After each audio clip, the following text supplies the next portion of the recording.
menyesuaikan diri dengan kebijakan dan SOP perusahaan. Bagaimana jika terjadi kesalahan dalam pekerjaan?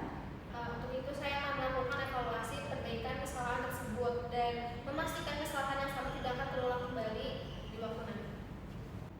Berapa ekspektasi gaji Anda? Untuk perihal gaji, saya menyesuaikan ekspektasi gaji dengan UMR yang berlaku saat ini serta kebijakan perusahaan. Karena bagi saya, kesempatan belajar dan berkembang di perusahaan ini menjadi prioritas untuk saya saat ini. Apakah Anda yakin Anda diterima? Iya, Ibu, saya ingin bertanya terkait sistem penilaian kerja dan peluang pengembangan karir untuk posisi operational officer. Nah, untuk sistem penilaian kinerja, kami menilai berdasarkan beberapa indikator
deadline juga atau kondisi tertentu